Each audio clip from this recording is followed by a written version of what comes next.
Read the question out loud. Mhm.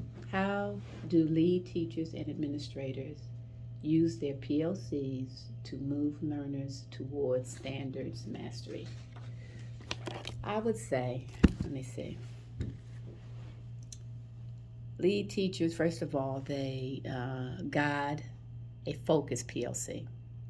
Um, they stay on focus. So when I say they guide a focused PLC, it's for something specific. So they know what their reasons are for being there. They definitely are in a setting where they are using the data. Everything is data driven, whatever it is. But they're keeping their eyes focused on where they are, where they're trying to go.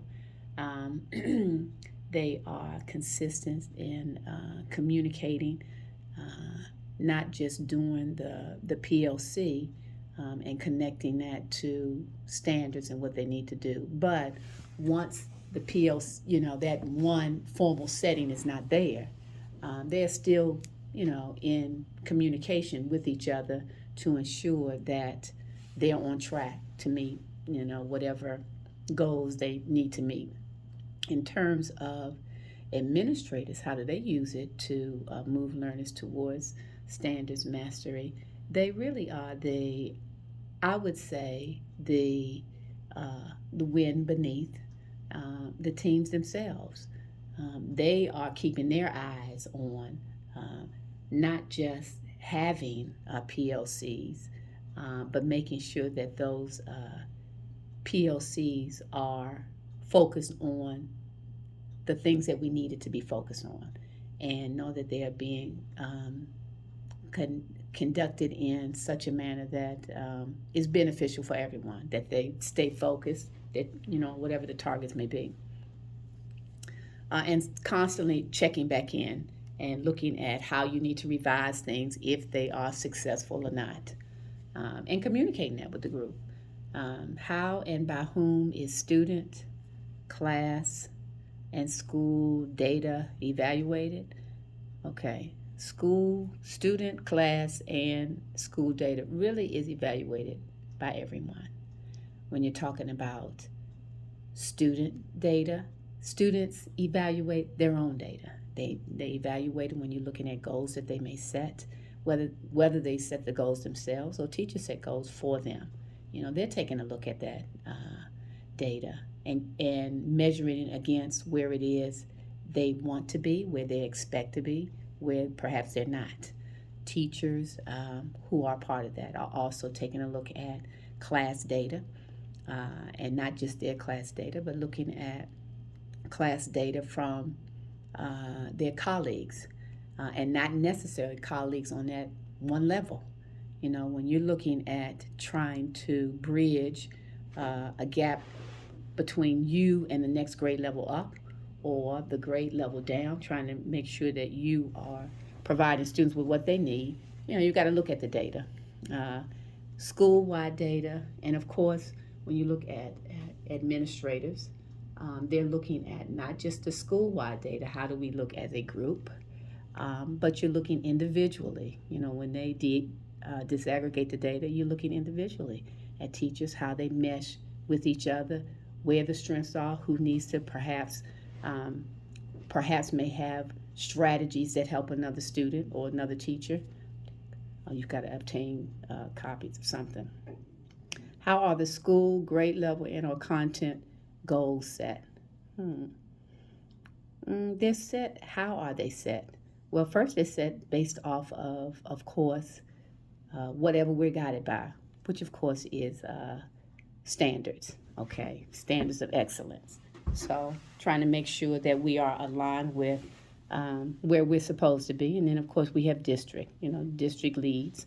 So whatever the goals are for them, we make sure we align ourselves, but also things that are specific to the school needs, the class needs or grade level, and student needs. So, where you may have a goal that's focused on, for example, let's say math, and let's just say it's scientific notation, whatever it is. There may be some underlying goals that teachers have to set just to get to that particular goal. Uh, how are professional development needs identified and implemented to achieve these goals? Professional development needs are identified. One, you have conversations with teachers. You observe, first of all.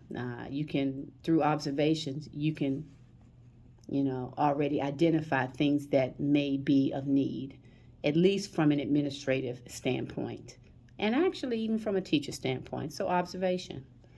Uh, Also, through data analysis, you may find that the reason why students are not proficient in a particular area is because teachers, and we'll take writing for example, because teachers are not well versed in teaching writing.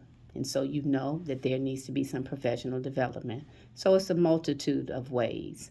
Again, top down, it could be your administrative team, your instructional leaders observing. It could be teachers expressing a need because they know what they are in need of.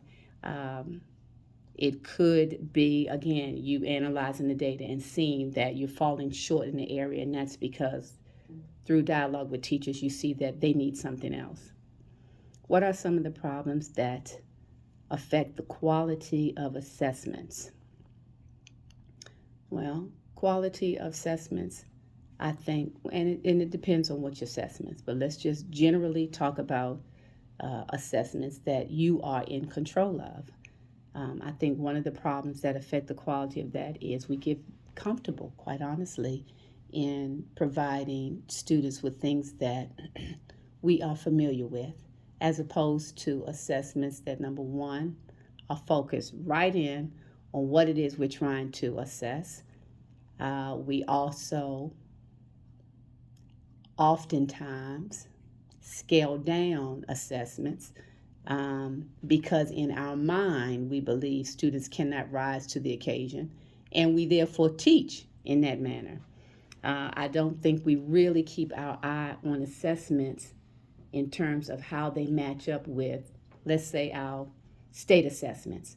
So if I'm constantly giving assessments throughout the year, if my eye truly is on, if I really do plan with the end in mind, and I know what that end of year assessment is, then I back up and I should be choosing problems that are, or items that are on a level or have a certain amount of rigor that will get me to the end. And I think oftentimes we back away from that.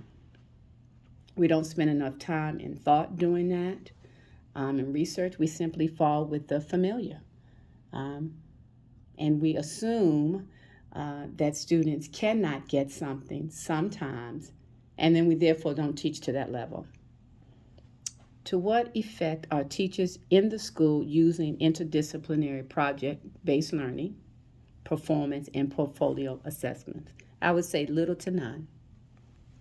In terms of project-based learning, I just don't see a lot. And when I say little to none, I don't want to say none, but I don't see a lot of it.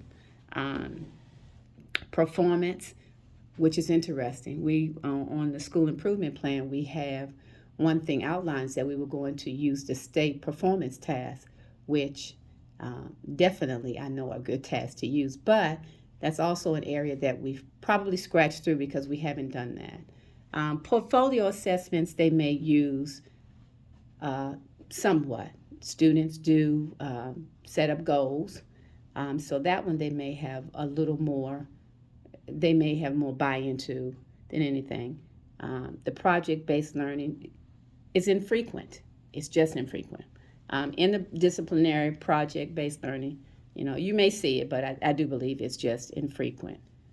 Explain concerns expressed with the implementation of these assessments. Actually, I don't think I have concerns about them, but I can understand why we don't see a lot of it. And I'm not agreeing with that.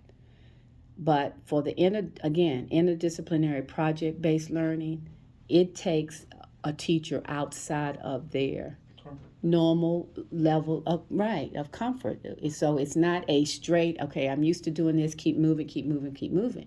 You now have to come outside of that and do some things a little differently. You have to do a little more research. You've got to put some pieces together. And you have to monitor a little differently. And so I think that's maybe one of the reasons they've shied away from it. Performance based. Again, it's just like the interdisciplinary projects. You know, it's not the quick, it's at my fingertip, let me keep moving. Takes a little more time, and oftentimes less is more. So you can do less performance tasks and possibly get more than what you would get if you were doing something else. Portfolio assessments, they do a little more with that. And I think we may simply be getting to a period where they're willing to do more with that. Students setting up goals. But again, that's one of those time things, okay? It is. And I just think teachers often look, and this isn't a dig on teachers, but I think they also often look with a narrow focus. Okay. Thank you, ma'am. I appreciate you.